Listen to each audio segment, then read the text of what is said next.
The Hound of the Baskervilles by Sir Arthur Conan Doyle. Dramatised in 2 parts by Bert Coules. With Roger Rees as Sherlock Holmes, Crawford Logan as Dr. John Watson, and Matt Zimmerman as Sir Henry Baskerville. The Hound of the Baskervilles. Part 1, The Baskerville Curse. To James Mortimer, MRCS. Member of the Royal College of Surgeons. He's a doctor. Brilliant, Watson. Really, Holmes, do I interrupt you on these occasions? 1,000 apologies, my dear fellow. Pray continue. I was about to say that I think he's a doctor of the old school. His practice is probably in the country, and he does most of his visiting on foot. Good. Excellent. This is just the sort of old-fashioned walking stick that a successful elderly man would use, but it's far too knocked about for any self-respecting town doctor to carry. Perfectly sound. Now, this inscription. To James Mortimer, MRCS, from his friends of the CCH. I'd say that the CCH is the something or other hunt, the local hunt. He's a sporting man. Really, Watson, you excel yourself. Thank you, Holmes. I'm bound to say that in all your accounts of our cases together, you have habitually underrated your own abilities. It's you the public want to read about. I'm just there for contrast. Well, I don't doubt you know best. May I have the stick? Here. Thank you. Interesting. Though, Elementary. elementary. Has anything escaped me? I'm afraid your grave old family practitioner vanishes into thin air. The gentleman we missed last night is a young fellow, under 30. Amiable, unambitious, absent-minded, and the possessor of a favourite dog, larger than a terrier and smaller than a mastiff. Under 30. So the stick tells me. Well, let's see what my medical directory tells me. Mortimer. Mortimer. James, MRCS, age 29. Formerly of Charing Cross Hospital. 1882 to 1884, house surgeon at Charing Cross Hospital. From his friends of the CCH. Much more likely than a hunt for a presentation to a doctor. How did you deduce the age? No established staff member would leave a London hospital for the obscurity of the country. So the probability was that he was only in a junior post. What else does your excellent volume tell us? Well, there's a list of his publications, various prizes. Presently medical officer for the parishes of Grimpen and High Barrow, Dartmoor. So you were quite right about the country practice. As to the rest, it's my experience that it's only an amiable man in this world who receives testimonials. Only an unambitious one who abandons a London career for the country. And only an absent-minded one who leaves his stick and not his visiting card. And the dog? Catch! Look at the middle.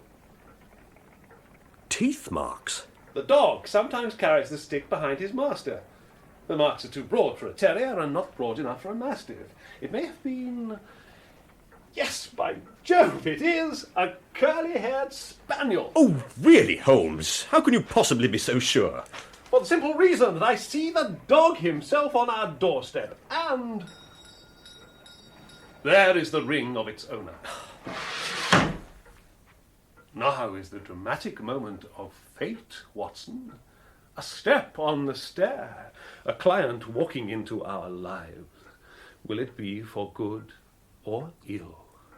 What does Dr. James Mortimer, the man of science, ask of Sherlock Holmes, the specialist in crime? Come in!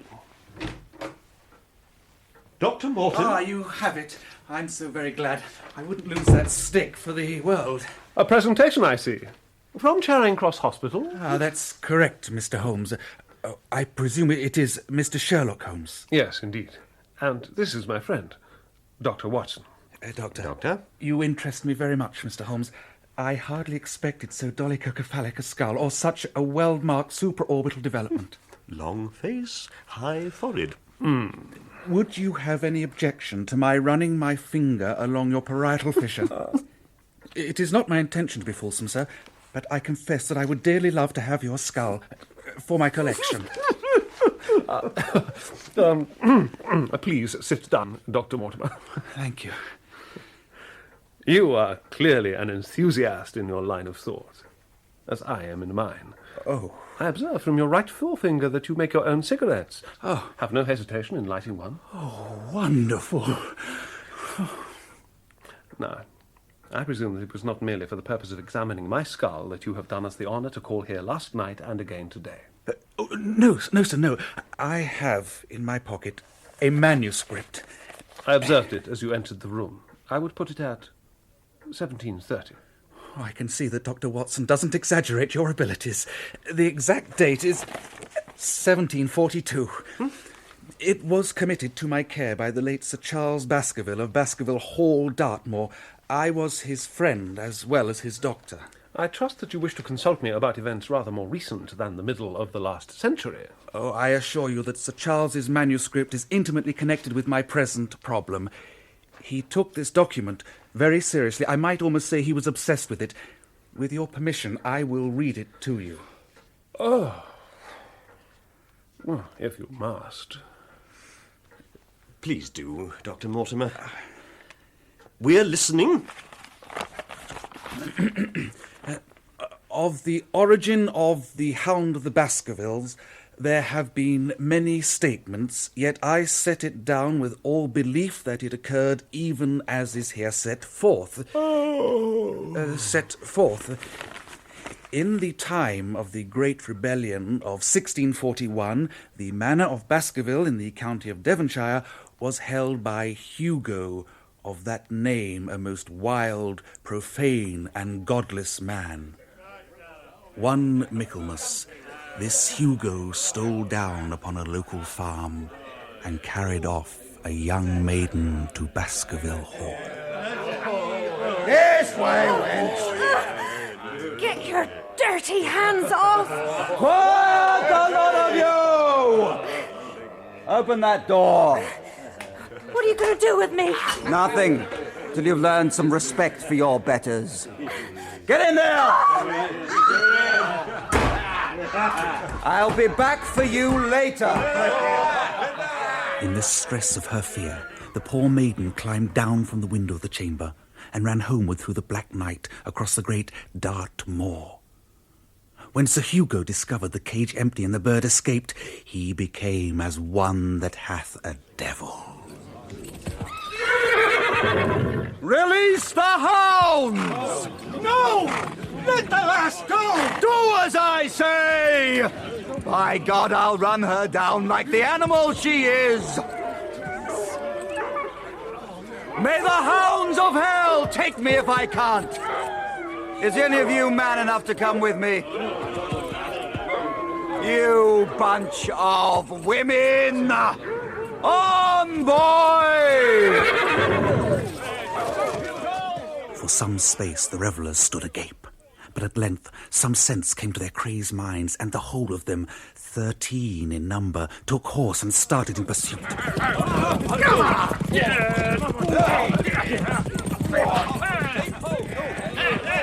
came at length to a broad space, ringed round with great stones, set there in days of old. In the centre lay the unhappy maid, dead of fear and fatigue, but it was not the sight of her body, nor that of Sir Hugo lying near her, which raised the hair upon their heads.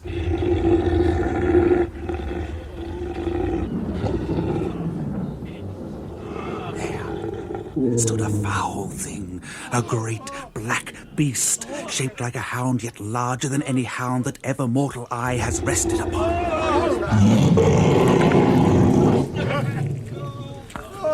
Even as they looked, the thing tore the throat out of Hugo Baskerville.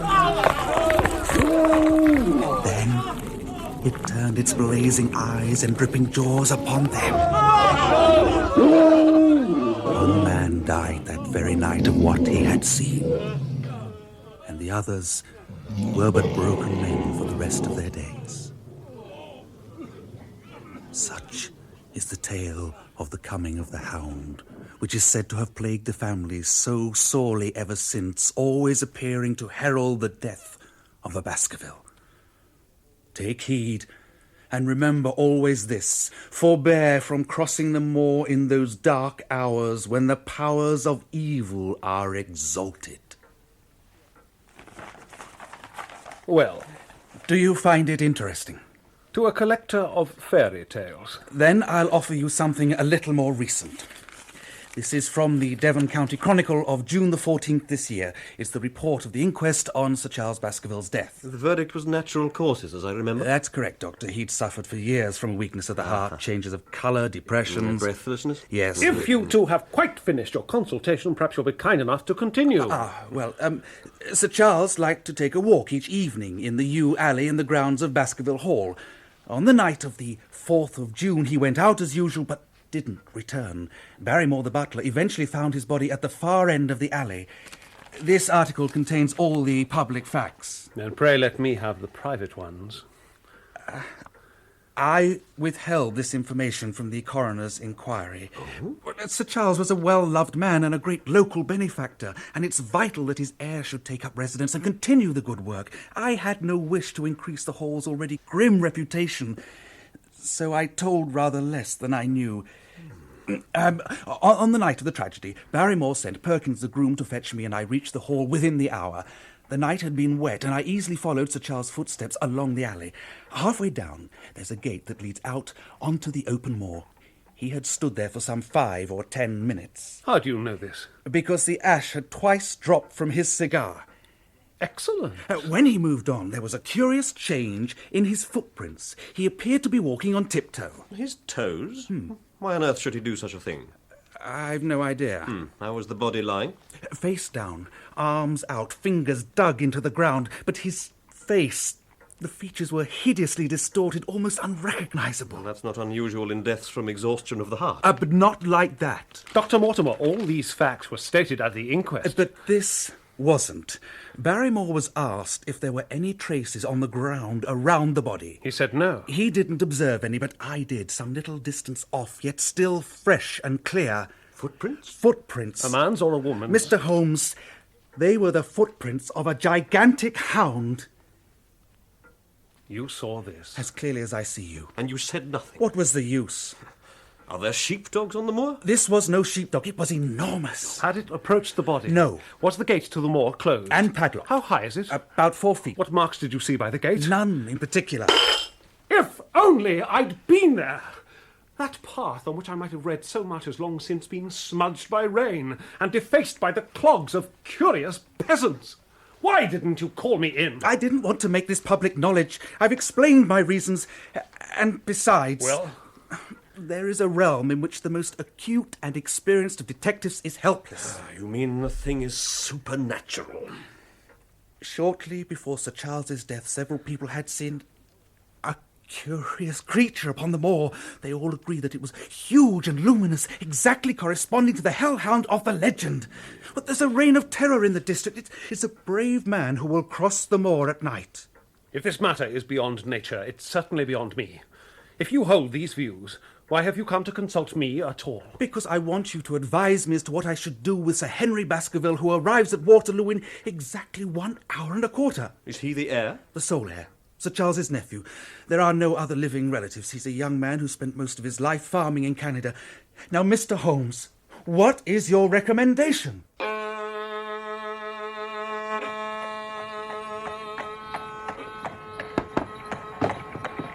Stop here! Here, Governor. I'll take you right inside the station. Here! Whatever you say.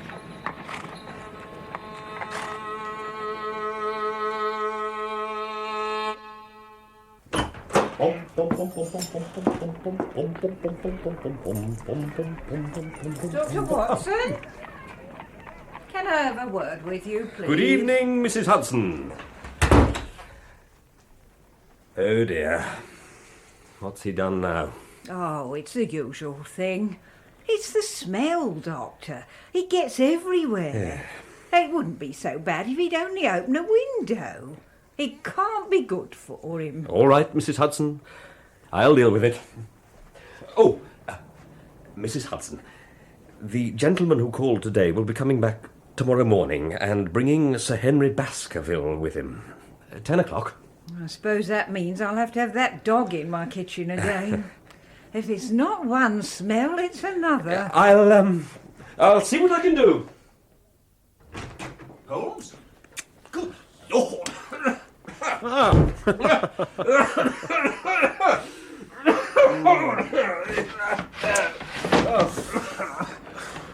Caught a cold, Watson? Cold?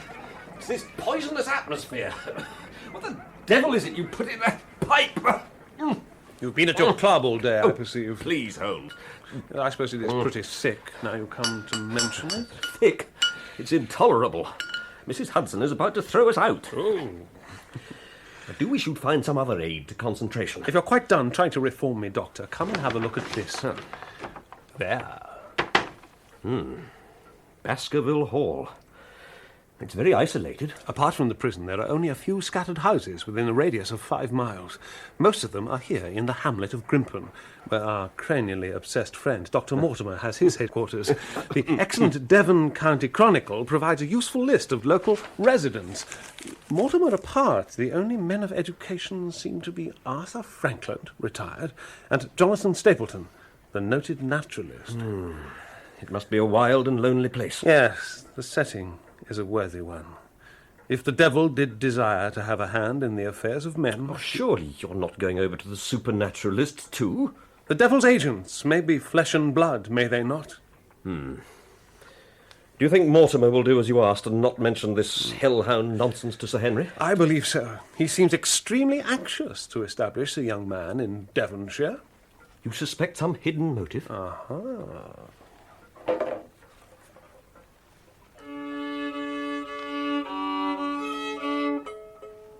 Have you turned the case over in your mind? Yes. What do you make of it? The footprints. Mortimer said that Sir Charles walked on tiptoe half the length of the alley. Ah, why should the man tiptoe? He was running. He was running! He was running for his life! Ah!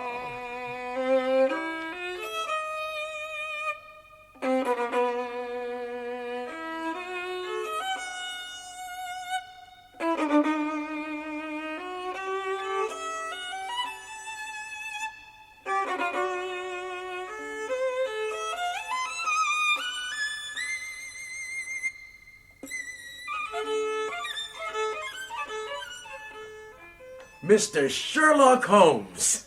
Sir Henry. And Dr. John H. Watson. Good morning. I'm glad to meet you, sir. It's a strange thing, Mr. Holmes, but if my friend here hadn't proposed coming round to you this morning, I'd have come on my own. Fascinating. Pray, take a seat, Sir Henry. Dr. Mortimer. Oh, thank you. Thanks. Yes, sir. I've had a puzzle this morning which wants more thinking out than I'm able to give it. Look at this letter, if you call it a letter. Sir Henry Baskerville, Northumberland Hotel, printed in capitals and a deliberately rough hand, postmarked Charing Cross yesterday evening. Who knew that you were going to the Northumberland? Well, no one. We only decided after I met Dr. Mortimer. Someone seems to be very deeply interested in your movement. As you value your life or your reason, keep away from the moor.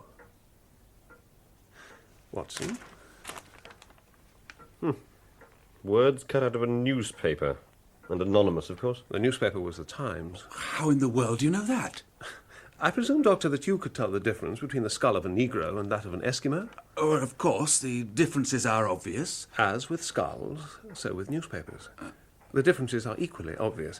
Though, I confess that once when I was very young, I confused the Leeds Mercury with the Western Morning News, but a Times leader is entirely distinctive, and these words could have come from nothing else.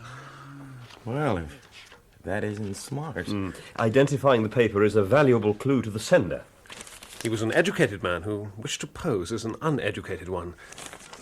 The address is written with a poor-quality nib, probably in an hotel, and the sender worked fast, possibly in fear of interruption.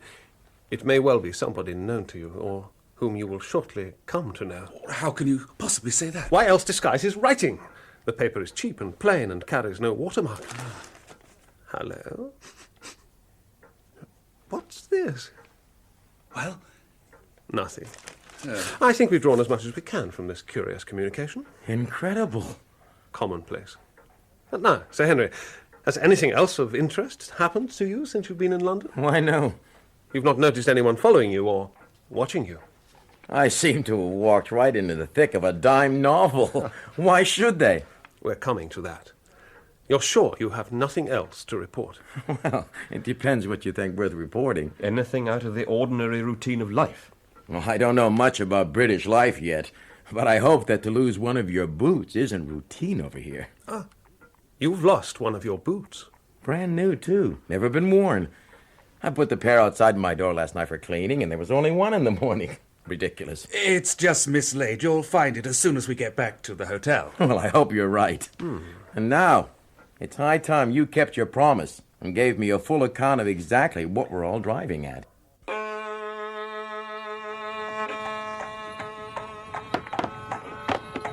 Stop here, cabby! That'll be 1 shilling and 3 pence to you, sir. I'm not getting out.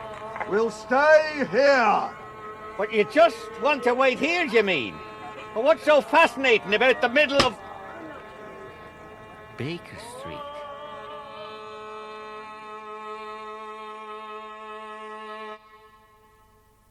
Well, I seem to have come into an inheritance with a vengeance. Precisely. And now we have to decide whether it's advisable for you to go to Baskerville Hall. Not go?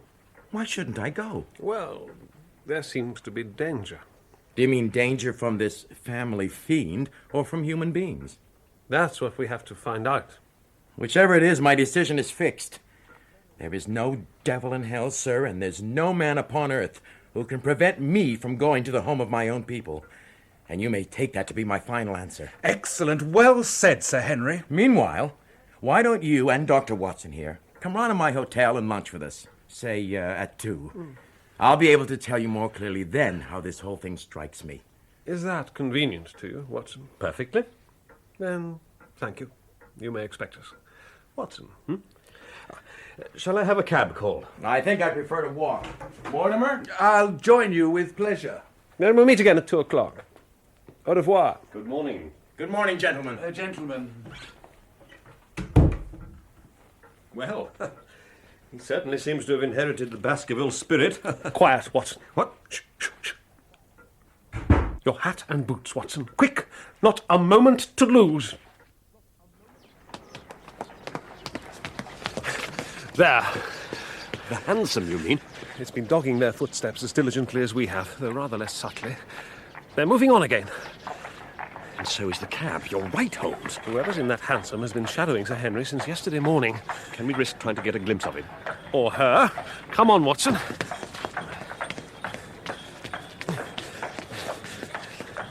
Let's see if we can draw level without attracting undue attention. Right. Careful. He's seen us. Get up there!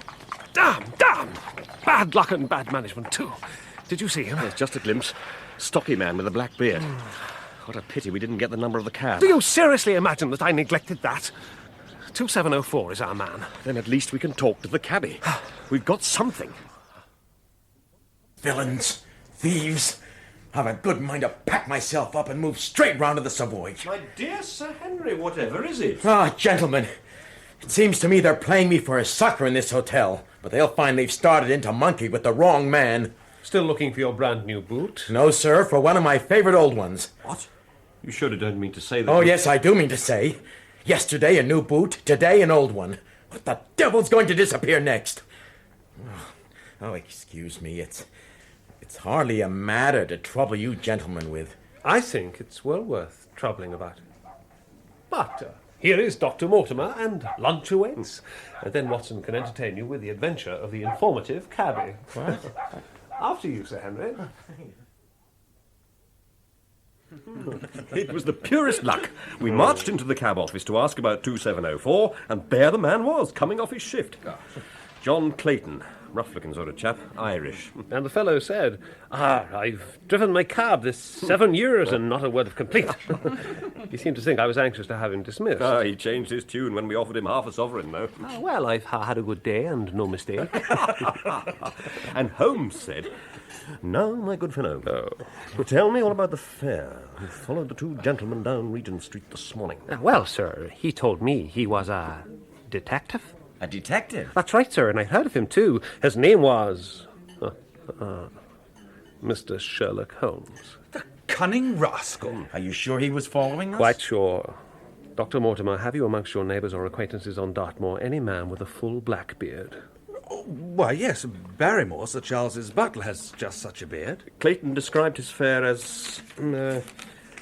perhaps 40 year of age or more, middle height and dressed like a toff. Well, it's rather vague. I suppose it could be him. Where is Barrymore at the moment? He's in charge of the hall.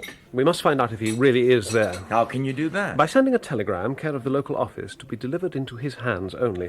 Is all ready for Sir Henry? Please reply at once, or some such.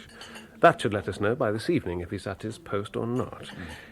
Did Barrymore profit at all by Sir Charles's will? He and his wife had £500 each. Did they know about that in advance? Oh, yes, Sir Charles was fond of talking about his will. That's very interesting. I hope that you don't look with suspicious eyes on everyone who received a legacy, for Sir Charles also left £1,000 to me. Indeed. And anyone else? Well, apart from some small sums to various charities, the residue all went to Sir Henry. How much was the residue, if you don't mind my asking? No, not at all. £740,000. Dear me. It's a stake for which a man might well play a desperate game. Sir Henry, what are your intentions? To go to Baskerville Hall at the end of the week. Good. But you must certainly not go alone. Dr. Mortimer returns with me. But he has his practice to attend to, and his house is miles from yours. No, you must take with you a trusty man who will always be by your side. You really think I'm in some kind of danger? Yes, I do. Well, then, could you come yourself, Mr. Holmes? At the present, it is impossible. One of the most revered names in England is being besmirched by a blackmailer, and only I can stop a disastrous scandal. Well, then who would you recommend? If my friend Watson here would undertake it, there's no man who's better worth having by your side when you're in a tight place. Doctor? Why, certainly. Why, now, that's real kind of you, Dr. Watson. Real kind. Holmes, Yes, my dear fellow. there are too many mysteries here for my taste. Too many unconnected little mysteries. Letters, boots, shadowy strangers. It's untidy. I don't like it. Unpromising material for your loyal readers, eh, Watson? I'm afraid you're right. But believe me, this business is far deeper and darker than it seems. This evening should see us better informed. Oh! Holmes? Listen to this. I've just heard that Barrymore definitely at the Hall. Mortimer. Damn! Could you swear to that man's face within the cab? All I really saw was the beard. And I, so in all probability it was a false one. I've been checkmated in London. I can only wish you better luck in Devonshire. But I'm not easy in my mind about it. About what? About sending you. It's an ugly business, Watson. An ugly, dangerous business, and the more I see of it, the less I like it. I give you my word that I shall be very glad to have you back safe and sound in Baker Street once more.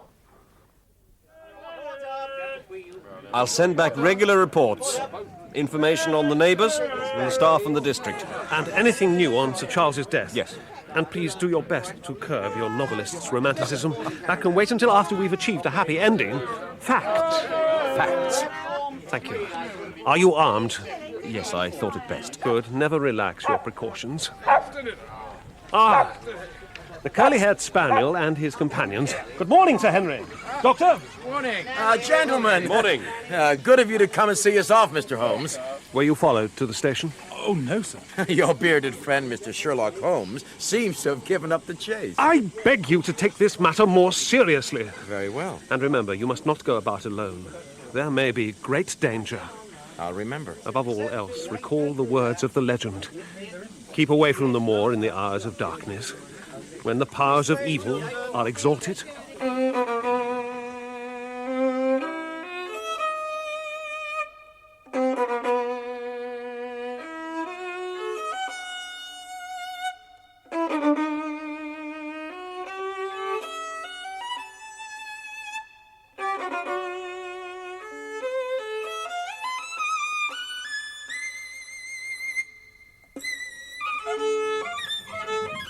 Now, our friend Sir Henry here has the typical rounded skull shape of the Celt, which carries inside it the Celtic enthusiasm.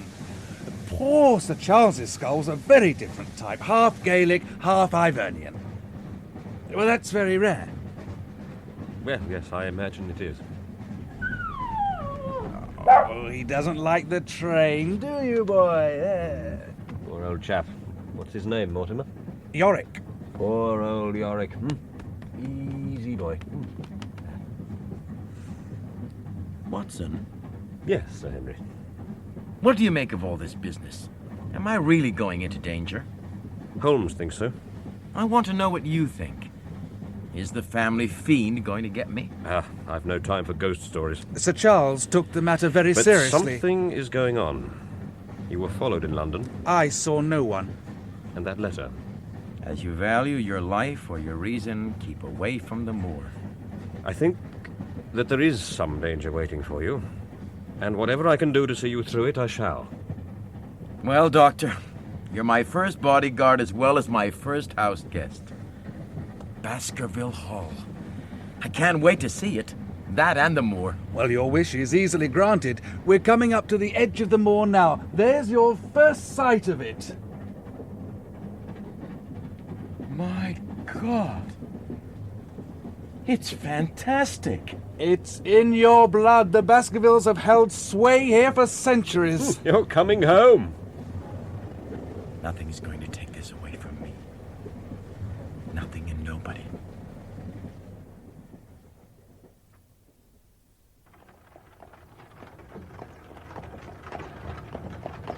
Stop! Stay exactly where you are.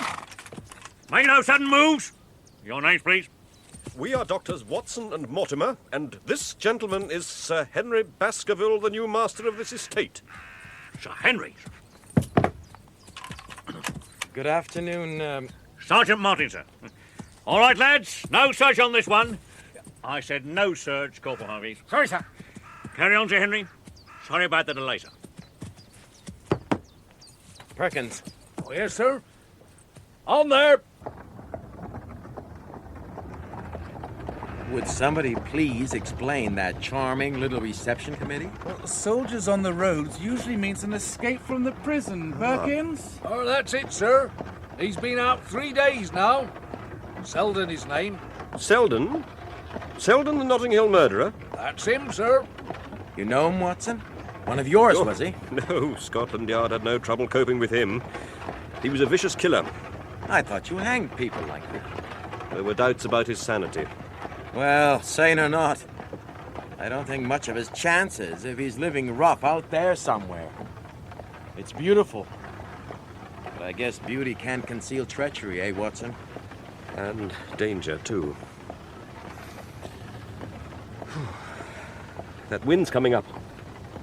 You're right.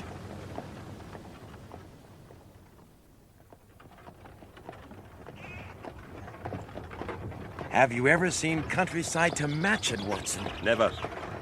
And I never met a Devonshire man who didn't swear by his county. Those hills against the sun.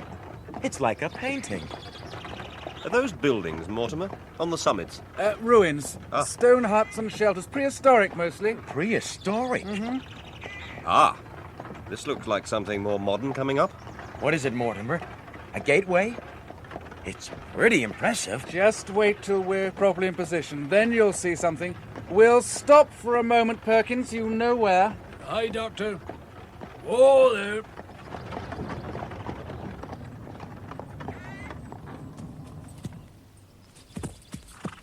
Is that it? That's it. Baskerville Hall. I'll never get used to the idea, Watson.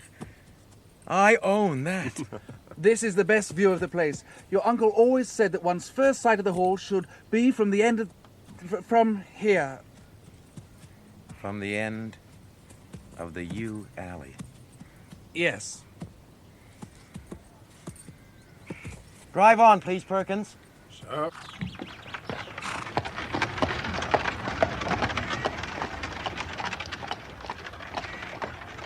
So this is where it happened.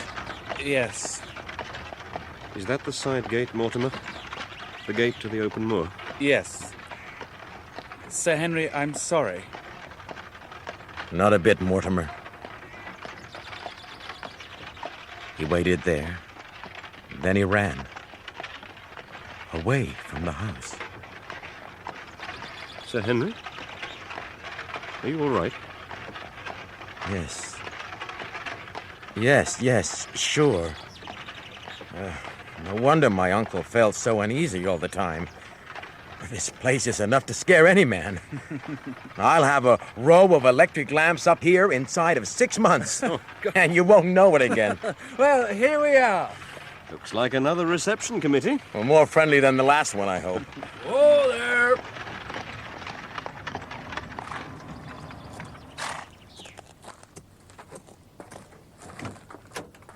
Welcome, Sir Henry. Welcome to Baskerville Hall. I'm pleased to be here, Barrymore. This is Dr. Watson. Doctor, my wife, gentlemen. Good evening, Sir Henry. Everything is ready for you. Oh, great. Then let's go in. You'll stay for dinner, Mortimer? No, I must go. There'll be work waiting for me. And in any case, Barrymore can show you the hall far better than I could. Goodbye. Don't hesitate to send for me if I can be of service. Goodbye, and thanks for everything. Goodbye. Don't forget, day or night.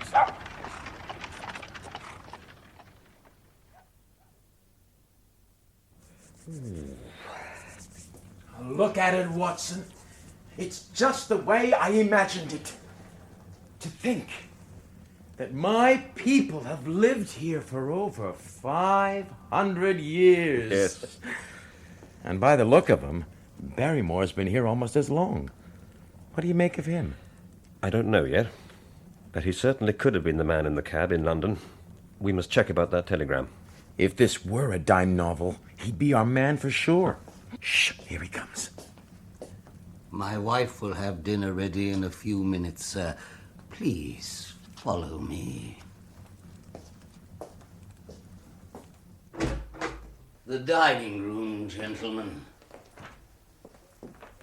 How many people can you get in here, Barrymore? I couldn't say, sir. Your uncle usually dined alone. Excuse me, sir. My word, Watson. It isn't exactly a cheerful place. It would be a deal more welcoming if it were less gloomy. More lights. You're right. Look at this crowd. Family portraits. Every bit as daunting as this damn cavern. Come on, Doctor. Let's eat and get out of here. Perhaps things will look more cheerful in the morning.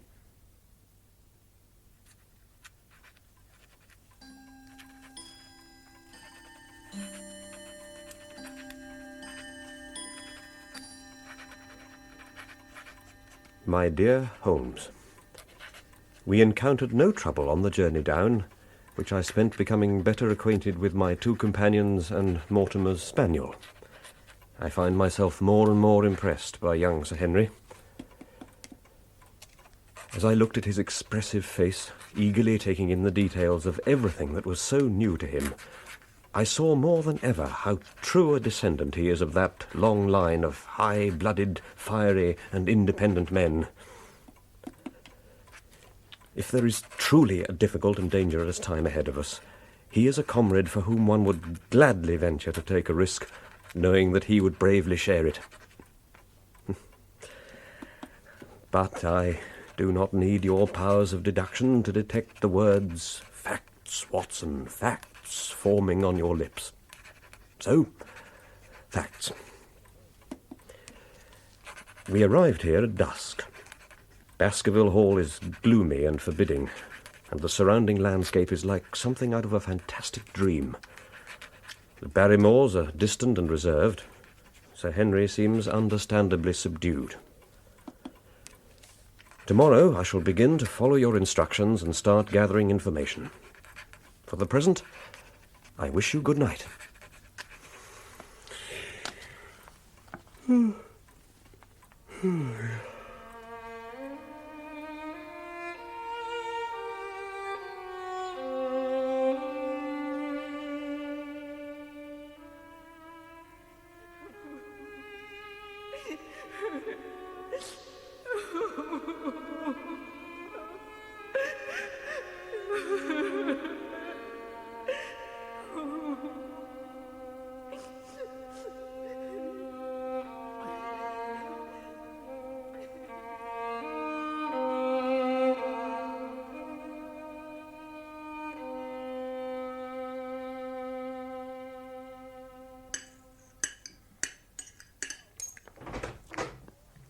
Oh, Watson.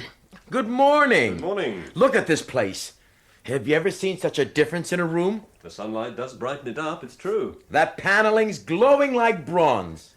And your ancestors don't seem quite so disapproving as they did last night. Well, most of them. Help yourself to breakfast. Good. There's enough for a regiment. Is the food not satisfactory, Sir Henry? Good morning, Barrymore. Sir, Doctor, if the food The is food's not fine. Please, thank your wife. Very well, sir, if you will excuse me. Just a moment, Barrymore. Doctor? Did you hear a woman crying during the night? You heard that too, Watson? I thought I must have been dreaming. I heard it. What about you, Barrymore? Well, man? My wife is the only woman in the house, Sir Henry. The sound could not have come from her. Will that be all? Yes, you can go.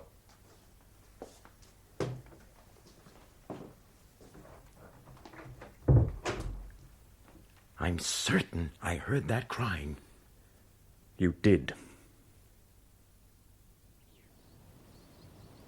Grimton's about a 4-mile walk, Dr. Watson. Right along the edge of the moor. You can't miss the post office. It's the village shop as well. Very well.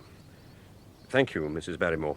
And my husband will wait for you in the library, Sir Henry. All right, Mrs. Barrymore. I wish I could join you, Watson, but I've got enough paperwork to go through to last me a week. Say hello to Mortimer from me if you see him. I will. And please remember... I know. No wandering off on my own. I'm none too certain I should leave you alone at all. I can look after myself. You go and cross-examine the postmaster. Well, yes, sir. I remember the telegram very well, sir. To be delivered into Mr. Barrymore's own hands. My delivery boy James took it to the hall straight away, didn't you, Dave? Oh, aye. Uh-huh. And he gave it to Barrymore, personally? Well, he gave it to Mrs. Barrymore, sir. Old John was up in the loft. How do you know that? Well, Mrs. Barrymore said so. So your boy didn't actually see him at all? No. Then but- how do you know he was really there? Well, surely his own wife ought to know where he is. I mean, didn't he get the telegram? I mean, is there some sort of complaint? No complaint. I want to send a wire to London.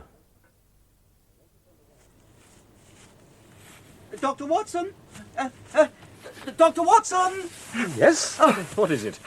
Please excuse my presumption, Dr. Watson. We're homely folk here on the moor, and don't wait for formal introductions. I'm Stapleton. Stapleton of Merrypit House. The naturalist? Yes! Oh, well, entomologist, principally. I'm delighted to meet you. How did you know who I was? Oh, my friend, Dr. Mortimer, described you to me. Oh. How is Sir Henry? None the worse for the journey, I hope. Oh, he's well, thank you. Good. I was afraid that after Sir Charles's death, he might well refuse to come down and bury himself here. You know of the dreadful legend? I've heard of it. And has Mr. Sherlock Holmes? I beg your pardon? It's useless for us to pretend that we don't know you, Dr. Watson.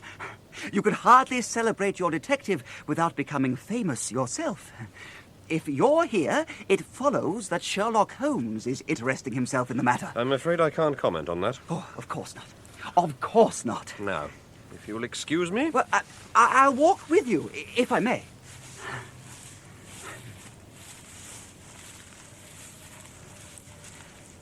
It's a wonderful place, the moor. You never tire of it and its secrets. You know it well? Oh, my sister Beryl and I have only been here for 2 years. The residents call us newcomers. But I pride myself that few men know the moor as well as I. Is it so hard to know? Very hard. It's so vast and barren, and rarely what it seems.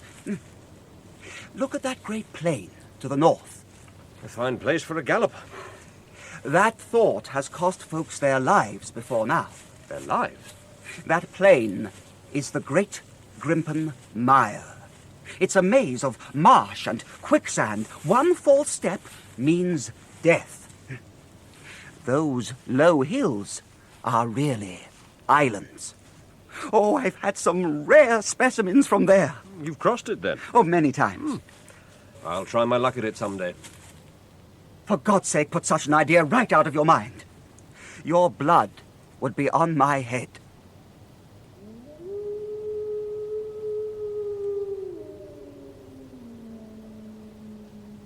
Good God, what's that? The peasants say it's the phantom hound. The hound of the Baskervilles.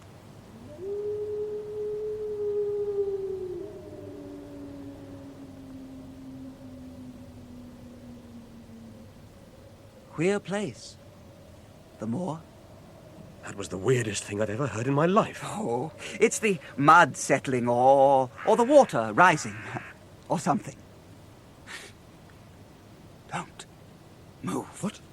Quiet, I beg you. Over there. A cyclopedes. You see? Cyclopedes? The small white butterfly. He's very rare. But I shall have him. Oh, he's off! Excuse me, Doctor! Oh. Good luck, Stapleton. Stop! What? Go back. Go straight back to London at once. Who are you? For God's sake, do what I say. Get away from the moor at all costs. Go back to London while there's still time. But why? What's the danger? Beryl! You're Miss Stapleton. You've introduced yourselves, I see. Yes. I was just telling Sir Henry. No. My name is Dr. Watson. Then we've been talking at cross purposes. You've hardly had time for talk. It was a foolish misunderstanding, Jack. Forgive me, Dr. Watson. Of course. But Beryl, Dr. Watson is in a hurry. We mustn't detain him. Now, good day to you, Dr. Watson. Beryl! Forget what I said to you. Goodbye, Doctor.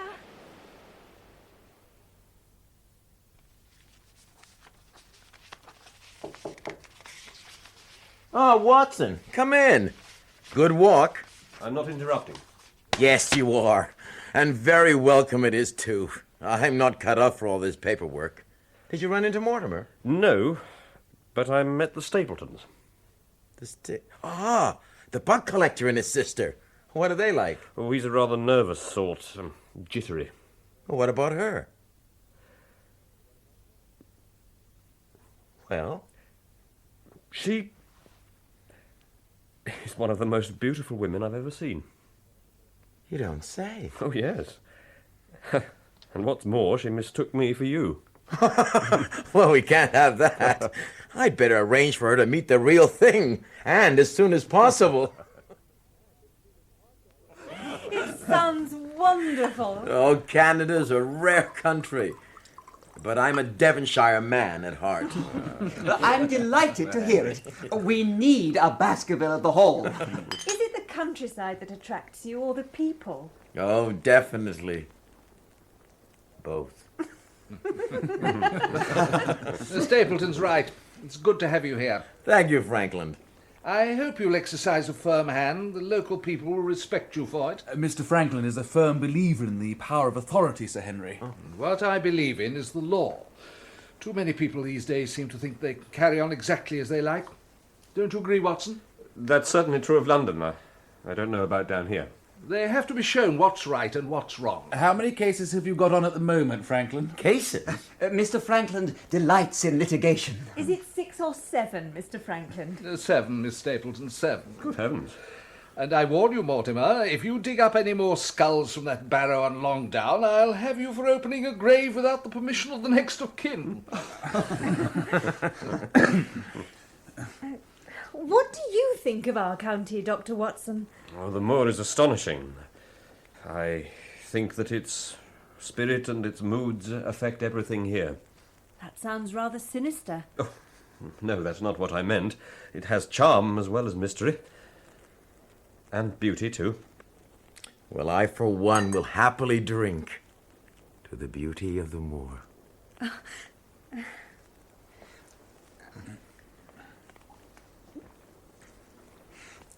I must say, Sir Henry, how saddened we all were by your uncle's death. Yes. Oh, thank you, Stapleton. I suppose it wasn't entirely unexpected. His heart, you mean? Yes. He put himself under a lot of extra strain. Strain, Mr. Franklin? He means that poor old Sir Charles was worrying himself to death anyway.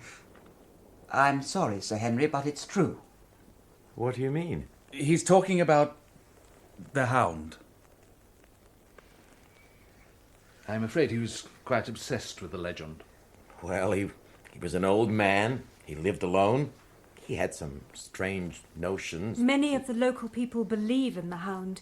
You shouldn't ignore them. Beryl, you'll be scaring Sir Henry away. Oh, there's no danger of that. Miss Stapleton is right. You shouldn't ignore the stories. Oh, come on, Mortimer. Sir Henry, listen to me. I wasn't going to tell you this, but now I think perhaps I should. A few days before he died, I was attending Sir Charles here at the hall. It was dark when I left, and he came with me to the door. I saw his eyes suddenly fix themselves over my shoulder. He was staring past me, and the expression on his face was one of the most dreadful horror. I turned round and... And? And I can tell you this. The Hound of the Baskervilles is no legend. It exists. I have seen it.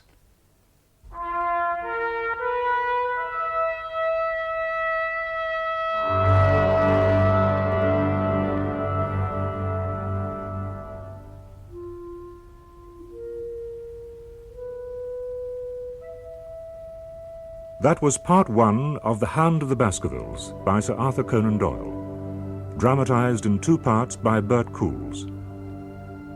With Roger Rees as Sherlock Holmes, Crawford Logan as Dr. John Watson, and Matt Zimmerman as Sir Henry Baskerville.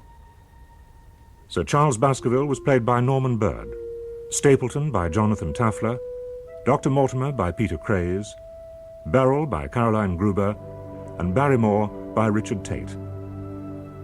Barbara Atkinson played Mrs. Hudson, and John Baddeley, Clayton. The violinist was Catherine Adams, and The Hound of the Baskervilles was directed by David Johnston.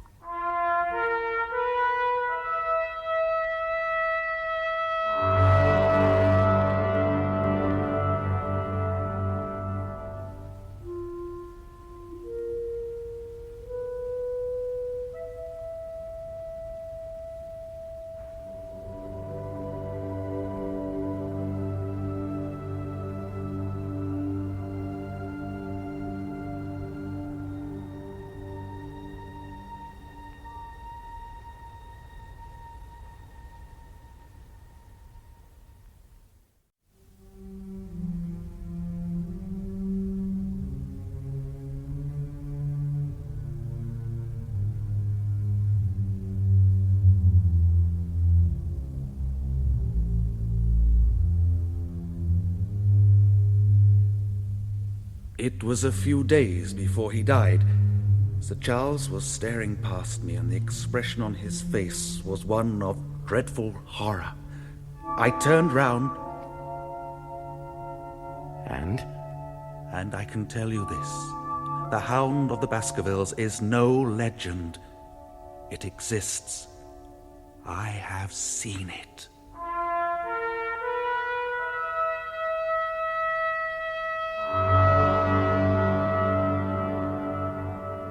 The Hound of the Baskervilles by Sir Arthur Conan Doyle, dramatised in 2 parts by Bert Coules, with Roger Rees as Sherlock Holmes, Crawford Logan as Dr. John Watson, and Matt Zimmerman as Sir Henry Baskerville. The Hound of the Baskervilles, Part 2, Death on the Moor. Poppycock. Begging your pardon, Miss Stapleton. Franklin's right. It must have been a sheepdog.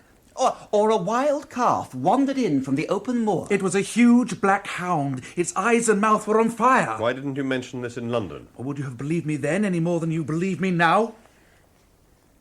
I believe you. Beryl! This moor is a horrible place. It contains many terrible things. That's enough, Beryl.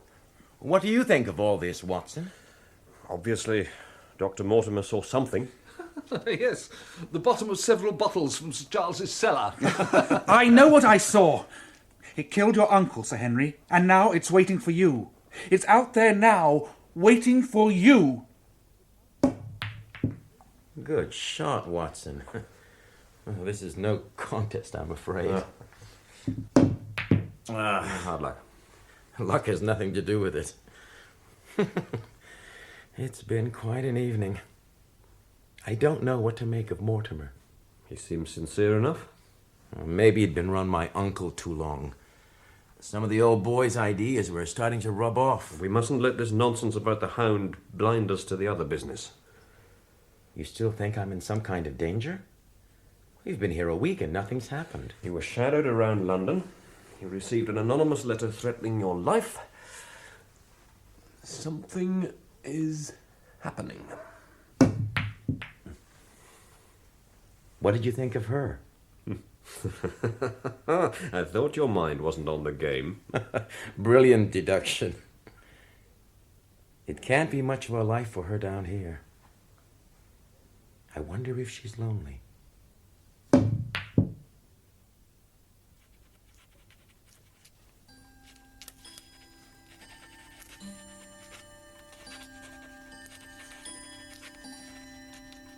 My dear Holmes, you asked for information on the local residents. I hardly know where to begin. I will send you detailed descriptions as soon as I have composed them. My initial reactions are that Frankland is a harmless crank, Stapleton an ineffectual and rather tedious individual, and his sister Beryl, a beautiful young woman who belongs in a world far different from this. Sir Henry has begun to display a considerable interest in the fair Miss Stapleton. We may well have a love affair added to all our other difficulties. There is a definite atmosphere of unease in the air, of impending tragedy. No doubt you consider this an unscientific observation, but nonetheless I am convinced of it. My revolver never leaves my side, nor I Sir Henry's. Good morning, Dr. Watson. Good morning, Mrs. Barrymore. Breakfast smells as good as ever. Thank you, sir. Sir Henry's late down this morning. Oh, no, sir. Sir Henry's been gone half an hour or more. Gone? Gone where? For a walk, he said. Across the moor. Doctor! My hat and coat! Quickly!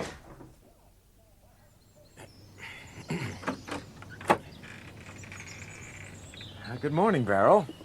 Sir Henry, what are you doing here? Getting to know the neighbors. Is your brother in? No, he's out on the moor. But he'll soon be back. You must leave, now. Leave? Am I that repulsive to you, Beryl? No, of course not. Well, then let me stay. For a while, at least. Show me your house. Listen, if you really do care for me, you must leave the moor. Today, now. You're in great danger here. Danger? From whom? I don't see any hound. You mustn't laugh about it. This is an evil place. Nothing that contains such beauty can be that evil. Beryl. Sir Henry, No, you mustn't. Please. Get away from my sister, sir! Oh! Good morning, Stapleton. What do you think you're doing? How dare you force yourself on a lady? Now, just a minute. Do you think that just because you have a title you can behave as you please? Leave us, Beryl. Jack! Leave us! Oh.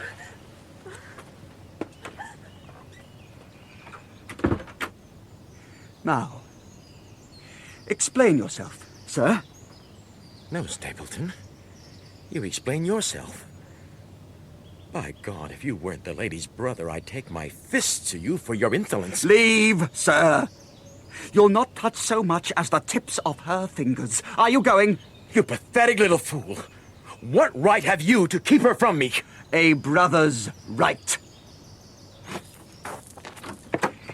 Good day to you, Sir Henry.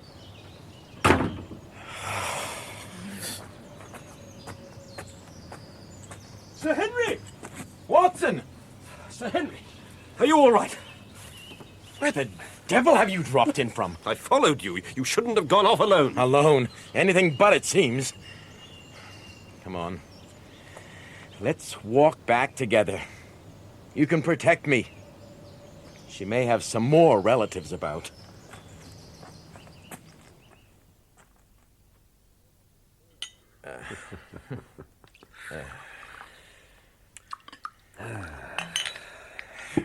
Here. Thank you. So, what's wrong with me, Watson? Wrong? What is it that Stapleton objects to so violently? It can hardly be my position, so it must be me. I can see nothing. Then why the devil did he carry on the way he did? I swear he would have killed me if he had a weapon. I should have been with you. Yes, Barrymore.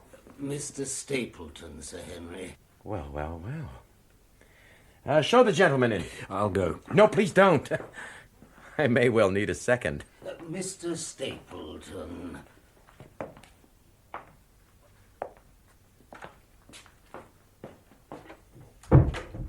Well, sir? I've come to apologize. Go on. My rudeness this morning. Quite unforgivable. You must understand, Sir Henry, that my sister is everything in my life. We've always been together, and the thought of losing her... I'm glad you appreciate her worth, Stapleton. I've always been a lonely man. I used to run a school, did you know that? Just a small private establishment in the north. There was an epidemic amongst the boys, and we had to close. It was terrible. If it hadn't been for Beryl, I suppose I've always known that someday somebody would appear. I just need time to get used to the idea, that's all. Anyway, I'm sorry. Well, that's a handsome apology. Give me your hand, Stapleton. Oh, Sir Henry, thank you. Won't you and the doctor be our guests for dinner at Merripit House? Shall we say Friday? It's hardly Baskerville Hall, of course, but... Friday it is. Oh, thank you. I know Beryl will be delighted. Thank you again. Goodbye. Goodbye. Well, well, well. So, Holmes, at least one mystery has come and gone. We now know why Stapleton looked with such disfavour on Sir Henry's attentions to his sister. I wish I could clear up our other problems as easily. The butler, Barrymore, and his wife continue to puzzle me. On the surface, they are distant and unemotional, but more than once I have observed the traces of tears on Mrs. Barrymore's face. What the devil? Don't struggle. And when I take my hand away, don't speak above a whisper. Do you understand me? Right. What in God's name is all this about? Are you all right? Something happened. I'm fine. Come with me.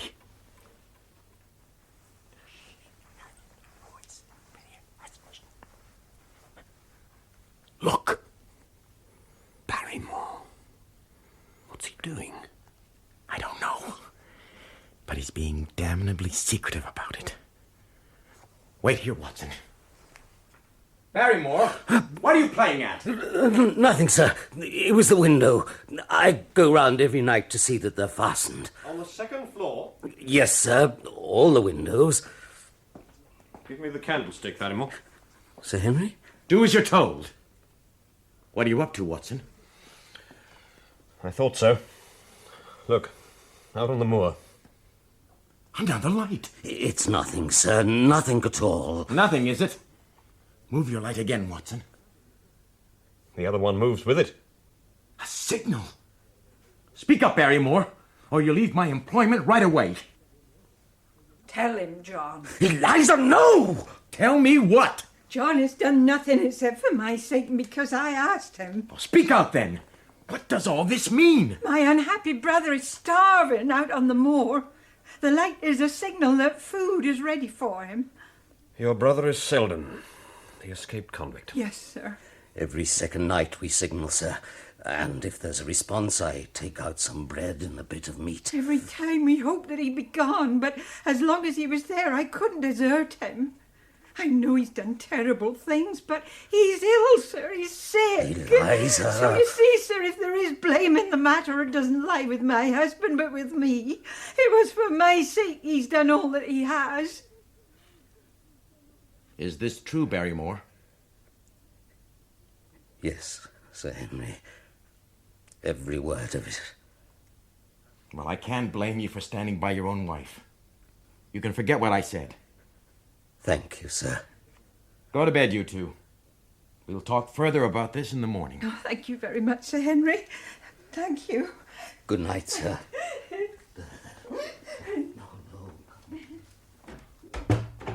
Give me the light, Watson. You still there? Right. I'm going out to take that man. We must close in on him quickly, take him by surprise. He'll be desperate and dangerous. I say, Watson, what would Holmes think of this? How about keeping off the moor in those hours of darkness when the powers of evil are exalted?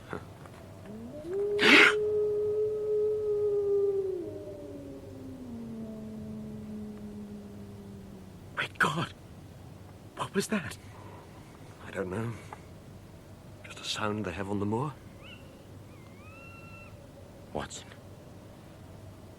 what do the local people call it? Tell me. They say it's the cry of the Hound of the Baskervilles.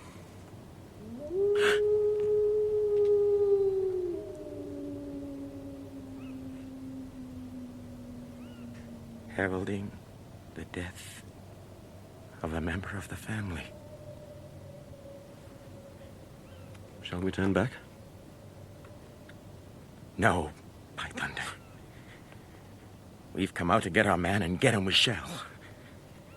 Do you believe in this supernatural hellhound? No, I don't. And neither do I. But it's one thing to laugh at it in London, and another entirely to stand out here and... What the devil? Look out!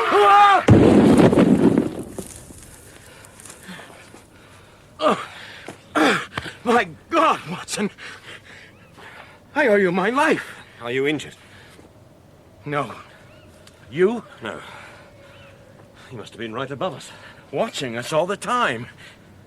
Is he still there? Oh, I saw him running off. He'll be well away by now. Damn. Let's get back. You're trembling. It's mild shock. Good God. What? What is it? On that rock. Against the moon. Where? What can you see, man? Tell me. He's gone. It was a man you saw. Of course. Of course it was a man. It must have been Selden. Yes, yes, it must have been. Come on. Let's get you home.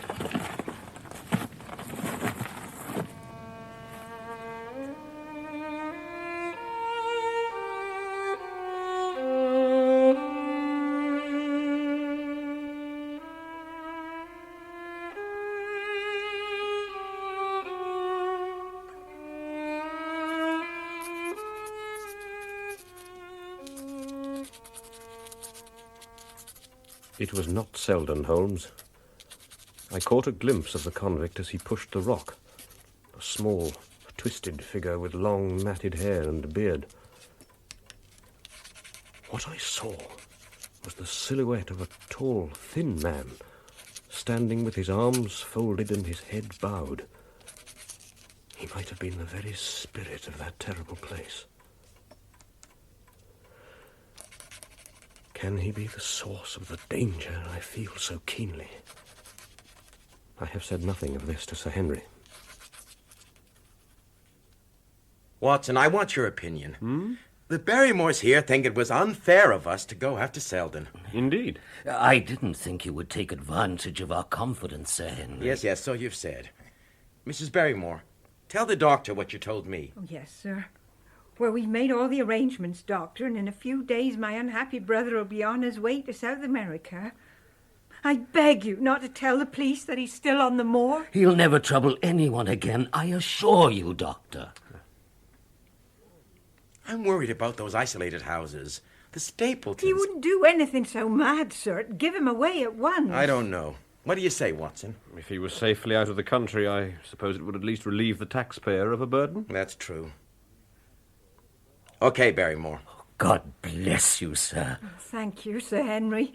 I couldn't have borne it if he'd been captured again. And you, Dr. Watson. All right, that's it. You can go. Oh, thank you, sir. John? All right, Eliza. I'll be a few minutes. Very well. What is it, Barrymore? You've been so kind to us, sir. I'd like to do the best I can in return. I know something, sir, about Sir Charles's death. Do you know how he died? No, Doctor, I don't know that. What then? I know why he waited at the moor gate at that hour of the night. It was to meet a woman. A woman? My uncle? What was this woman's name? I only know her initials, sir. L.L. How do you know this, Barrymore? Look at this, Doctor. Watson? It's a fragment from a letter. A postscript, I think. It's badly charred. The rest was presumably burnt? That's correct, sir. My wife found that in the grate of Sir Charles's study just a few weeks ago. We hadn't been in there since he died. It's definitely a woman's hand. Please, as you are a gentleman, burn this letter and be at the gate by 10 o'clock. L.L. L.L.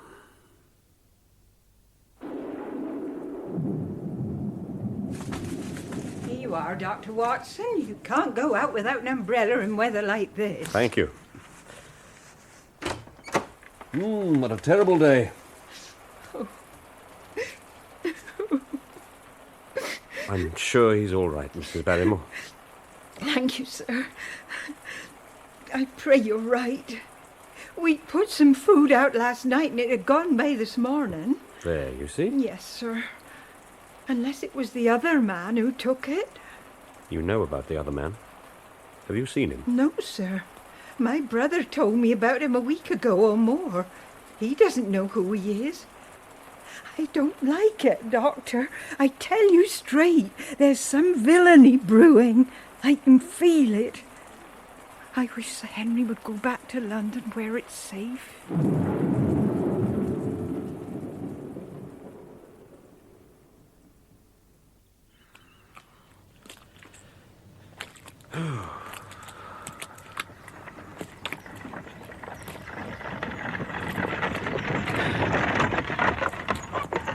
Dr. Watson. Dr. Mortimer! Good afternoon. Well, better now the rain's finally stopped. Been to Grimpen? Yeah, to the post office. Another report to Holmes. Oh, and how is he? All very tied up with this big blackmailing case. I've had the odd telegram back, but that's about all. But he's still very concerned about Sir Henry, of course. Good. Well, climb up, Doctor. I seem to be going your way. Oh, why? Thank you. Walk on.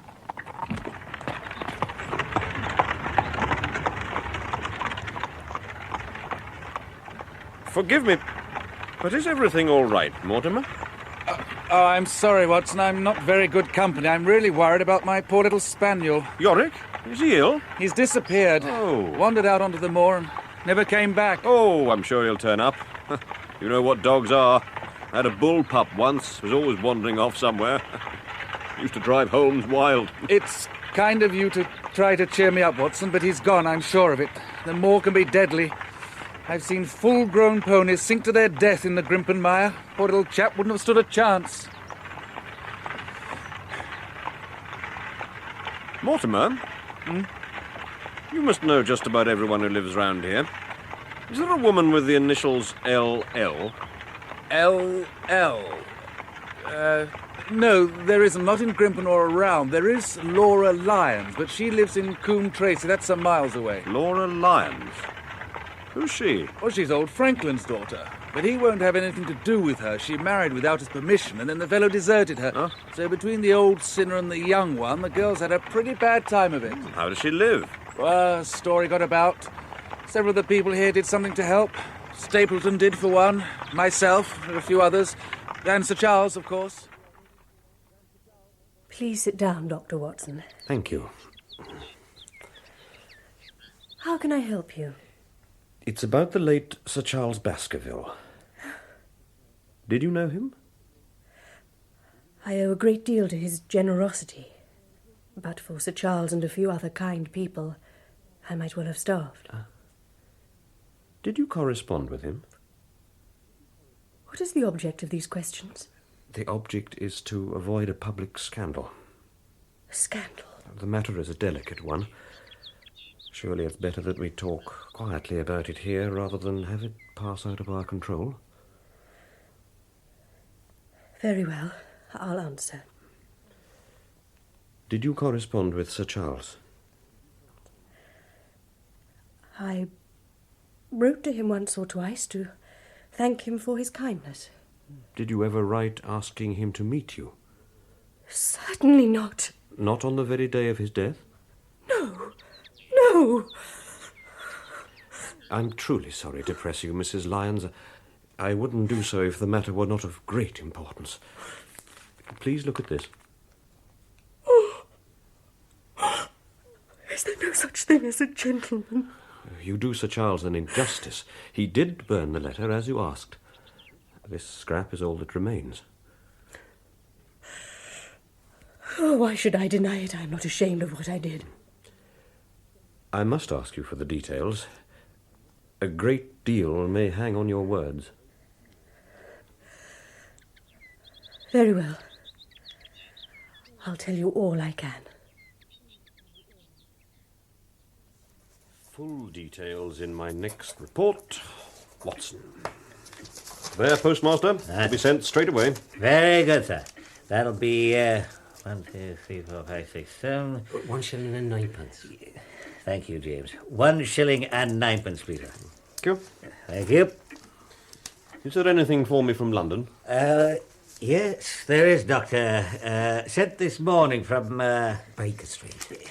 Yes, James. Baker Street, West 1. Here you are, sir. Thank you.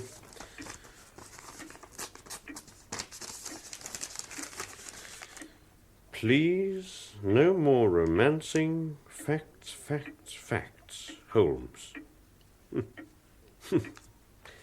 Thank you, Postmaster. Very good, sir. Congratulate me, sir. Mr. Frankland. This is a great day for me, sir. One of the red-letter days of my life. I have forced them to close the wood where the fern-worthy folk used to picnic. But why? These infernal people swarming everywhere with their papers and their bottles have been shown that the law is the law. Oh, they call me a crank, but I know a thing or two. This convict fellow now. I could tell those stupid guards exactly... You know where he is? I do, sir. I have seen the messenger who takes him his food. And no doubt you'll be prosecuting this wretched man for aiding a criminal. A man, sir? It's a child, some peasant urchin. A child? Then... Every day I see him through my telescope. The same time, every day. He goes up to Bellivator. This Selden's obviously sheltering in one of the old stone huts. Aha! It's a clear case of illegal occupancy. Tell me, sir, what is your opinion? Damned impudence.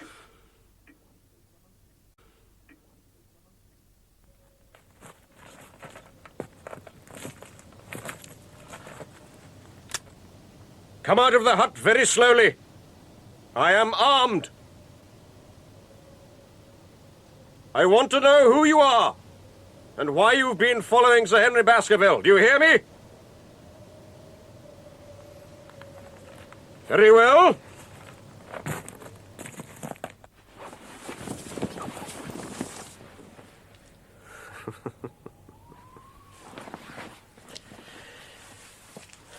I'm in no hurry.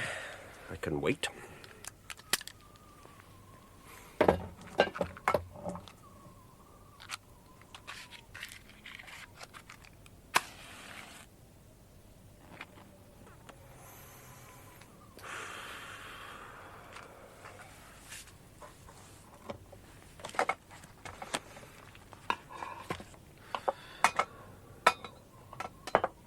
What's this?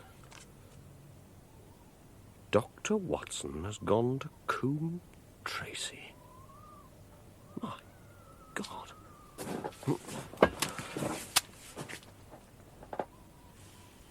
It's a lovely evening, Watson. Holmes. I really think you'll be more comfortable outside than in.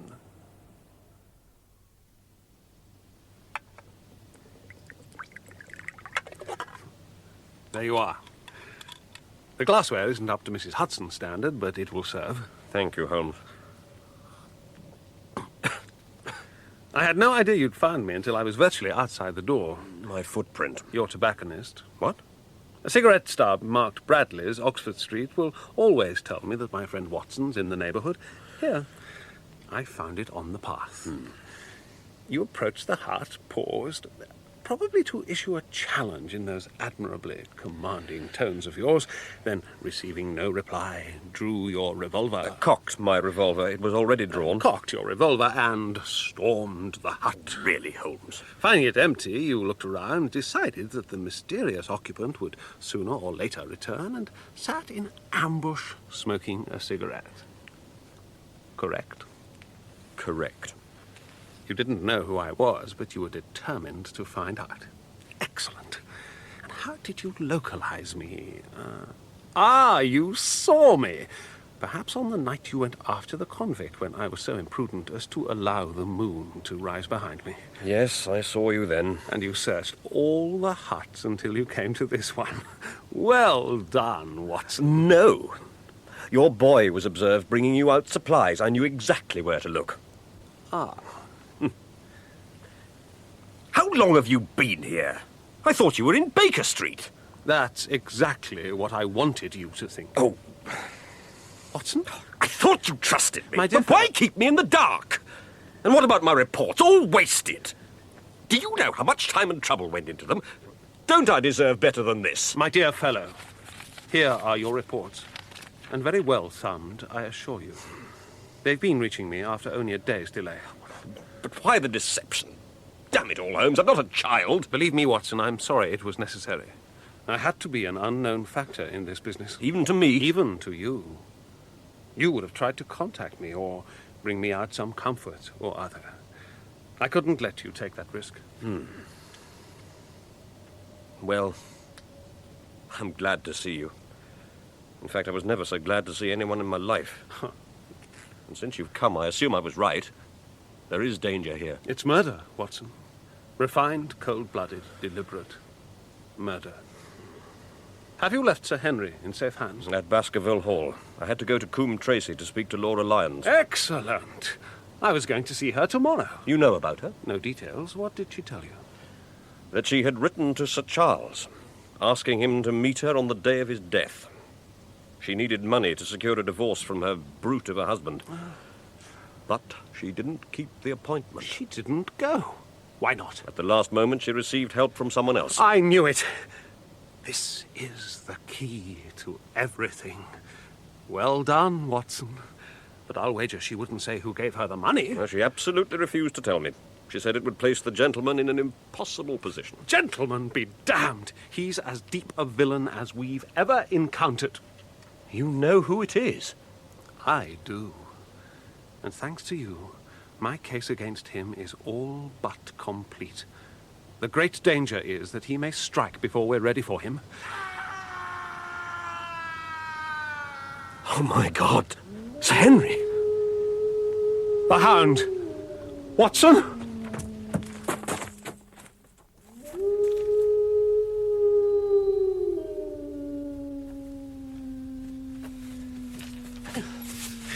He's beaten us. We're too late. No. I was a fool to wait. And you, Watson, see what comes of abandoning your charge. But by heaven, if the worst has happened, we'll avenge him. This way. Careful, the edge. Watson, down there. Wait.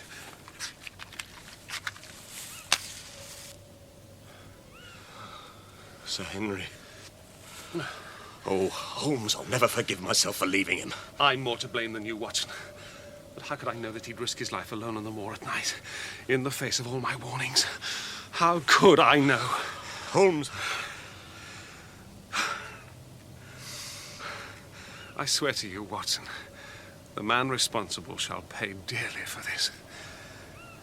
Wait here.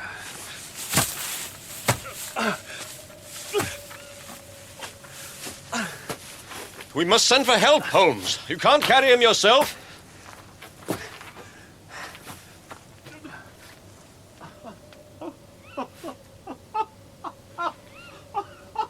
Holmes! You mad?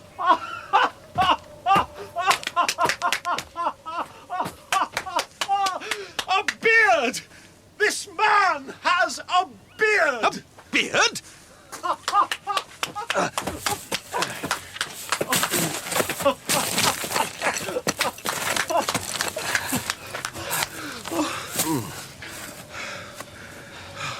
Look, Watson. Look. It's not Sir Henry. But the clothes are... It's Selden. Oh. It's my neighbor, the convict. Barrymore. Sir Henry gave him some old clothes to get rid of. Those clothes have been the poor fellow's death. Shh, shh. What's that light? Hello? Hello? Watson. Over here! Dr. Watson? Well, you're the last person I'd expected to... Mr. Holmes. Good evening, sir. I fear you have me at a disadvantage. I'm Stapleton of Dear me, what's this? Sir Henry? Who is this? It's Selden, the man who escaped from the prison. His neck is broken. So this is the notorious murderer? Huh? Now we can all sleep soundly again, eh? Eh? Why didn't you accept Stapleton's offer of a bed for the night, since he knows you're here? There's no point any more in concealment. And I want to talk to Sir Henry. Ring the bell, Watson. Watson, we heard Selden scream as he fell from the ledge in the darkness. That's all we heard. You understand? I understand. Oh, no. I'm truly sorry to have been the bearer of such bad news, Mrs. Barrymore. We appreciate your feelings, Mr. Holmes. Thank you. Drink this, Mrs. Barrymore. It'll help you sleep. Thank you, Doctor. Take your wife up, Barrymore. We'll serve ourselves tonight. Thank you, sir. Come on, Eliza. Thank you, Sir Henry. Gentlemen.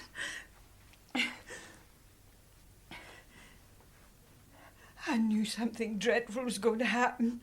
I knew it. That moor is evil. Evil. Now, Sir Henry, I need your help. What can I do? You can swear to me that you'll carry out any instructions I give you, blindly and to the letter, without asking the reason. You have my word. Thank you. I've no doubt that... Holmes? Whatever's the matter? Watson insists that I know nothing about art. What? But that is a fine series of family portraits. As far as I'm concerned, all they're good for is putting me off my food. Who's this gentleman? The Cavalier.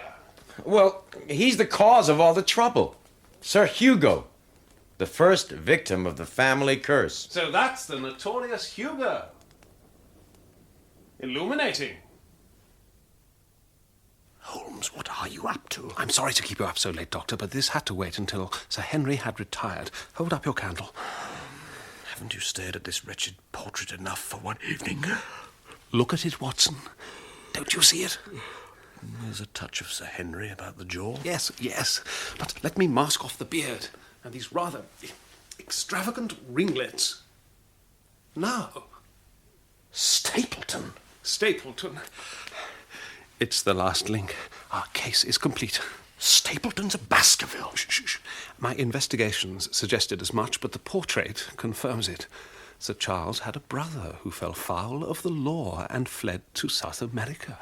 He was believed to have died unmarried, but there was, in fact, a secret ceremony, and, as you see, an equally secret offspring. Stapleton is next in line to the Baskerville fortune. And, Watson, his interest in wildlife extends far beyond butterflies and moths.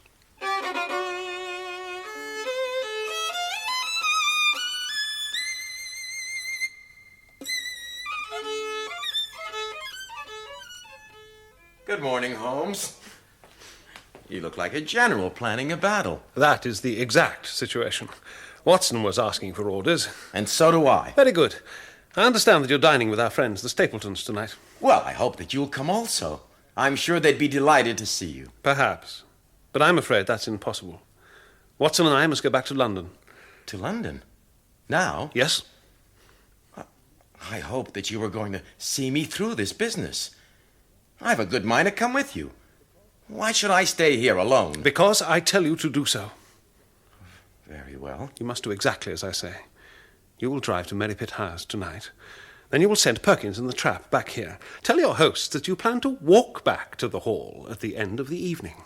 Across the moor? On foot? Yes. But damn it! That's the very thing you've always warned me never to do. This one time, you will do it.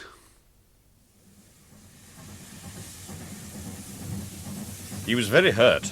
He thinks we're deserting him. It can't be helped.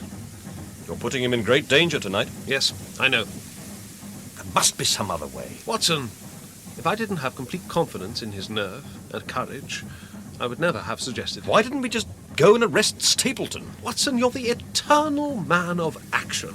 But stop and think for a moment. We have no actual evidence whatsoever. But nothing that would stand for a second in a British courtroom. Neither Sir Charles nor Selden bore any marks of violence. The petty thefts in London are nothing. The anonymous letter. As you value your life or your reason, keep away from the moor. That wasn't a threat, Watson. It was a warning.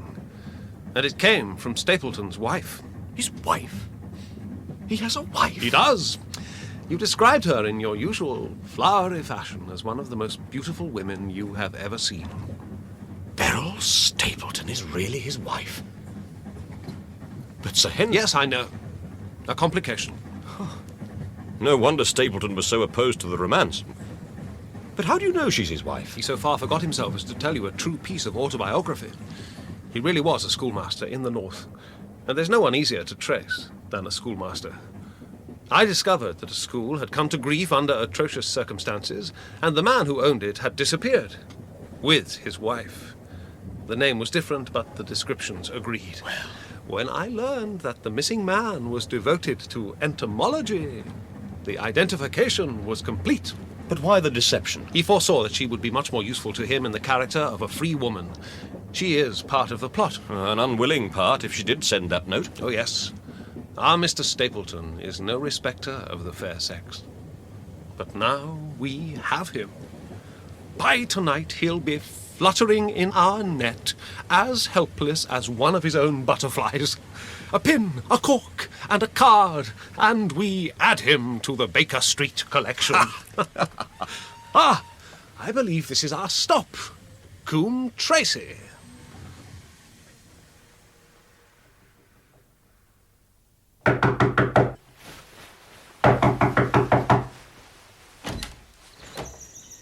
Watson. Good afternoon, Mrs. Lyons. I'm sorry to be troubling you. My name is Sherlock Holmes. Come inside.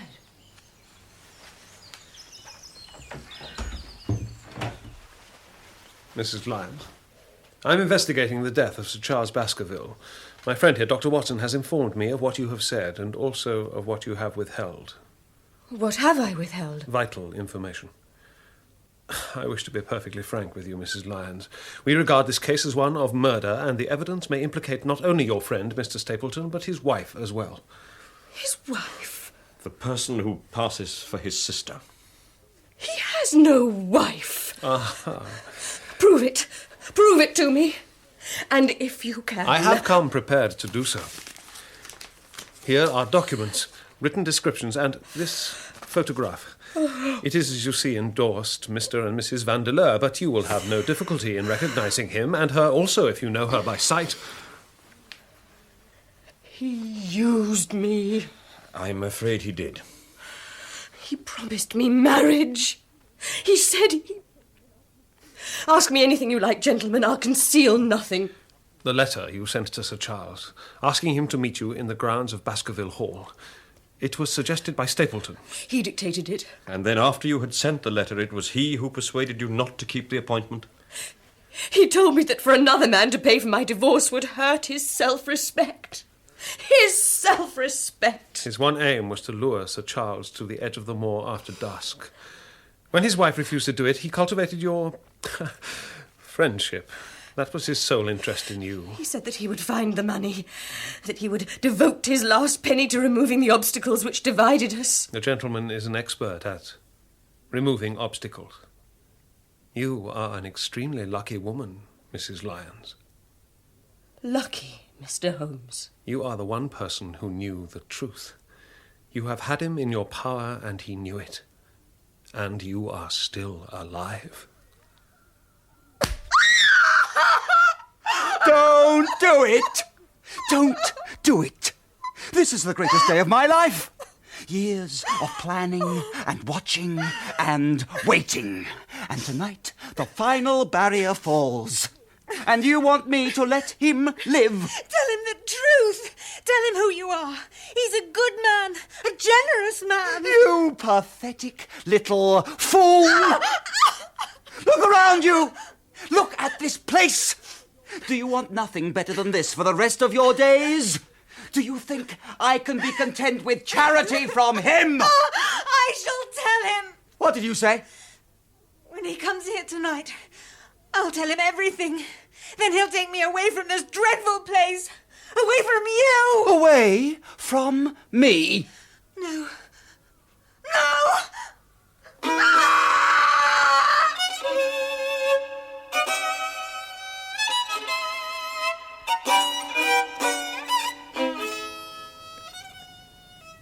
It's 10 o'clock. He can't be very long now. The fog, Watson. What? The wind's changed. The fog's drifting from the Grimpen Mire straight towards us. It's the one thing on earth that could upset my plans. What was that? A light went out. The kitchen, I think. If he isn't out in 5 minutes, the path will be covered. Where is he? Where is he? Well, good night, Stapleton. Thanks again. Good night, Sir Henry. I'm so sorry that Beryl couldn't join us. Me too. But she's sensible to stay in bed if it's a bad chill. Get Mortimer to look at her in the morning. Oh, I'll make sure she has every attention. Good. And don't forget, dinner at the hall as soon as she's up to it. You're very generous. Hey, it's getting misty. Please be careful on the way back. Don't worry. I'll be fine. Good night. Good night. Enjoy the walk. There he is. Thank God. He'll be here in a couple of minutes. Get down, Watson. He mustn't see us. And have your revolver ready.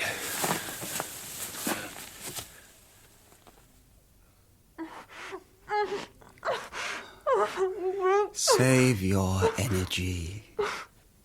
It's too late to warn him now. He's on his way. He was most concerned about you, dear sister. So sorry to hear that you're indisposed. He loves you. He wants you. And you want him. You.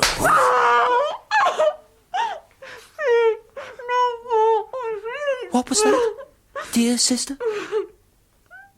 Oh, I'm sorry. Here. No more, please. You're right, my love. First things first. No! First things first.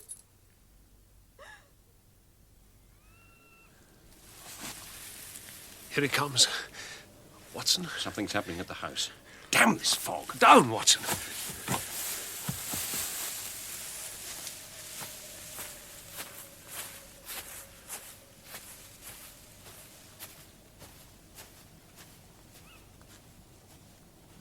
He's a brave man, Holmes. Holmes, don't move a muscle. It's coming.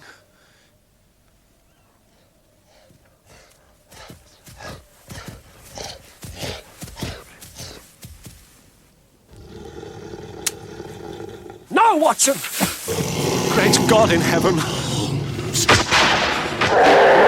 You hit it, Watson! Its eyes are on fire. What manner of creature? Watson, if we can wound it, we can kill it. Sir Henry! Come on!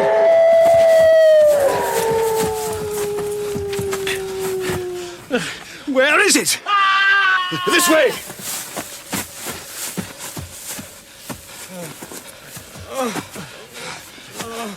Sir Henry! He's still alive, Holmes!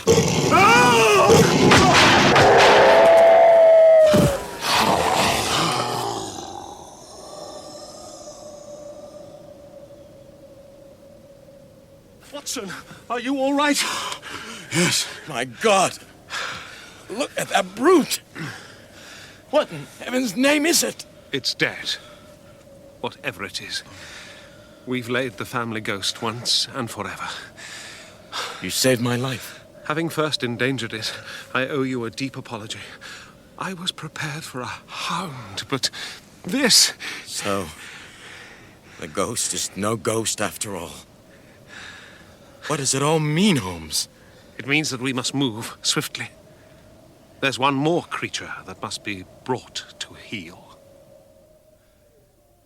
Stapleton! Stapleton!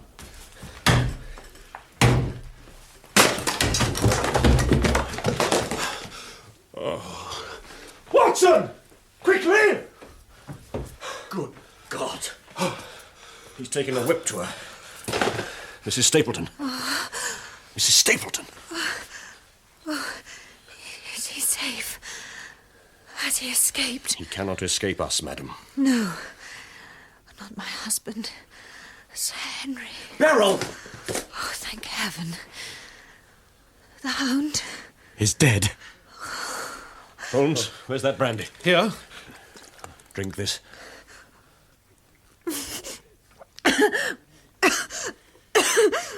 Did he do this to you? I thought he loved me. Tell us where he has gone. For him. And cheated. Madam, where has he gone? Holmes, don't. Tell me. The mine. The old tin mine in the heart of the Grimpen Mire. Ah. Where he keeps the Hound. There's a secret path through the quicksands. Come, Watson. No, it's deadly in this fog. Watson! Holmes.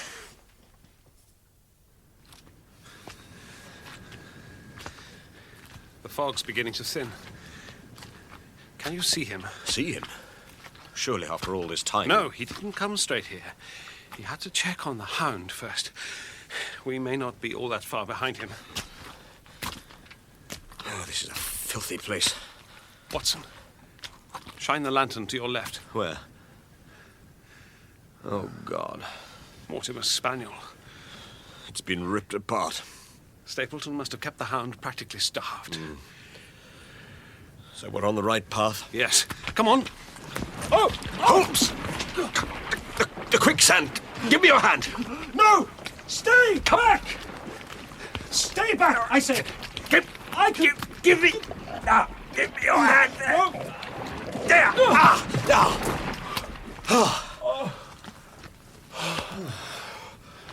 Thank you, Watson. You're welcome, Holmes. This place is deadly. We must go back. A man under my protection nearly died tonight. Do you want Sir Henry to live the rest of his life in fear? Give me the lantern. I'll lead. For heaven's sake, watch your footing. Watson. What is it? Wait for the moon. There. Stapleton. He's heading for the heart of the mire. And he hasn't seen us. Stapleton! You fool, Holmes! Go back! You can't escape me! Stapleton! I know everything! Give yourself up! You're helpless here! This is my world! Goodbye, Mr. Sherlock Holmes! I've lost him. There's another break in the clouds coming. Then we'll have him. What the devil? Help me! He's in the mire. Give me the lantern. I may be able to find a safe path. Holmes! For God's sake, give me the lantern! Holmes!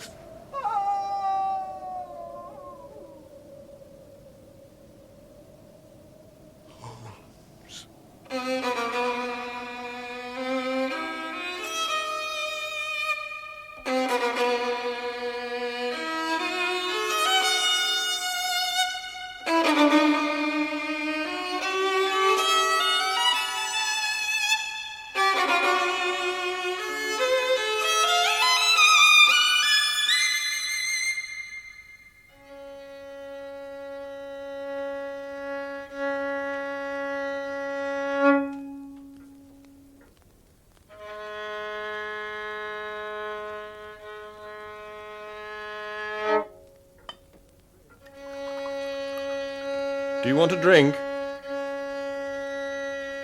Holmes?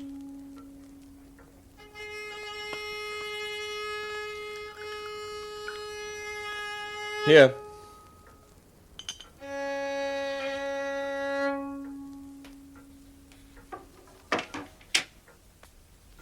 Thank you, Doctor. Your health. And yours.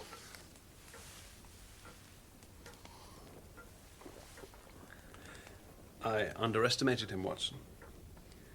I came close to throwing away Sir Henry's life. But you risked your own, trying to bring him to justice. And yours. Oh, you saved mine. I would never have got to him through that quicksand.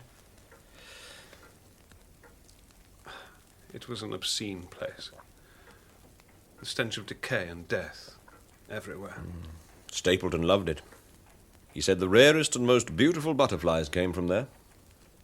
How small we stand before the great enigmas of nature.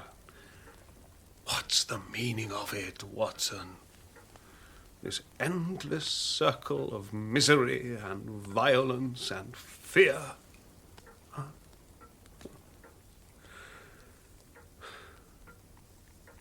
Holmes? I still need a few more details for my notes. Would you mind? The anonymous letter. I knew from the first that it was from a woman. There was the faintest hint of perfume still lingering on the paper. Good Lord. The presence of a woman in the case led me to the Stapletons even before I left Baker Street. As early as that? What put you onto the fact that there really was a genuine hound? The boots, of course. The boots? Why didn't I Watson? The first boot he stole was new and carried no scent, so a second older one disappeared as well. Is that it? Is there anything else you would like me to explain for you? One more thing. It was a touch of genius to coat the Hound with phosphorescent paint, but why didn't it interfere with its sense of smell? Very good, Watson. Stapleton, or Baskerville if you like, was a considerable scientist. He developed a luminous paint. Here it is. He developed a luminous paint entirely free of any odor. Quite brilliant. Brilliant! Brilliant! Oh, you can use that in the story if you like. I'll think about it. That's it. Thank you. You're welcome. Oh! Now, let's turn our minds to more pleasant channels. I have a box at Covent Garden. What would you say to a night at the opera? It's not Wagner again, is it? No, Les Huguenots. Meyerbeer. I know that. It's full of improbable adventure and high romance. Exactly your cup of tea, Watson. Can you be ready in half an hour? Certainly. Excellent, and we can stop off at Marcini's for a little dinner on the way. Holmes. My dear fellow. Promise me you won't conduct this time. What, sir? Well, damn it, it's embarrassing. No conducting. Thank you. Bum bum bum bum bum bum Rum bum bum bum bum bum bum bum bum bum bum rum bum bum bum bum bum bum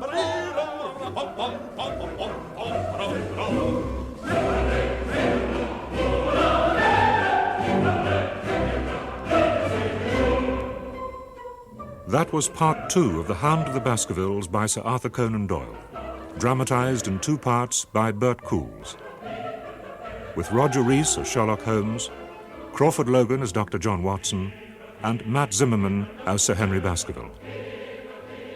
Dr. Mortimer was played by Peter Cranes, Stapleton by Jonathan Taffler, Frankland by Norman Bird, Beryl by Caroline Gruber, Barrymore by Richard Tate, Eliza by Barbara Atkinson, Laura Lyons by Moya Leslie, and the postmaster by John Baddeley. The violinist was Catherine Adams, and The Hound of the Baskervilles was directed by David Johnston.